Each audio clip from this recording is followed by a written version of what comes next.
கிறிஸ்துவின் அன்பானவர்களே, இந்திய நற்செய்தி மார்க் அதிகாரம் 11 இறைவசனம் 23. உறுதியாக உங்களுக்கு சொல்கிறேன், எவராவது இந்த மலையை பார்த்து பேர்ந்து கடலில் விழு என தம் உள்ளத்தில் ஐயம் எதுவுமின்றி நம்பிக்கையுடன் கூறினால் அவர் சொன்னவாறே நடக்கும்.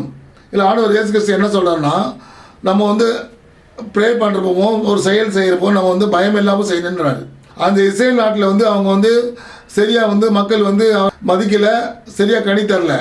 ஸோ அதனால் அவர் ஆண்டவர் இயேசு சொல்கிறாரு, சந்தேகத்தை சொல்கிறாரு, நீங்கள் பயம் இல்லாமல் என்னை நேசிங்கன்னு சொல்கிறாரு. அதனால் நம்ம ஆண்டவர் அவர் சில பேர் என்ன சொல்கிறாங்க, ஓசனான்னு பாடுறாங்க, கொஞ்சம் சிலுவையில் அறிந்து சொல்கிறாங்க. ஸோ அப்படிலாம் ஆண்டவர் இயேசு கிறிஸ்து சொல்லலை. தம் உள்ளத்தில் எந்த ஒரு வஞ்சகம், பேராசை, பெருமை இதெல்லாம் இல்லாமல் பரிசுத்தமாக வாழ்ந்து சமுதாயத்துக்கு நல்ல கனி தந்து இயேசுக்கு சாட்சியாக வாழணும்னு சொல்கிறாரு. இப்படி இருந்தால் தான் நம்ம எந்த ஐயப்பாட்டு இன்றி நம்ம ஆண்டவருடைய கேட்டால் கண்டிப்பாக ஆண்டவர் இயேசு கிறிஸ்து நம்ம சொன்னதும் செய்வார், சொல்லாததும் செய்வார்.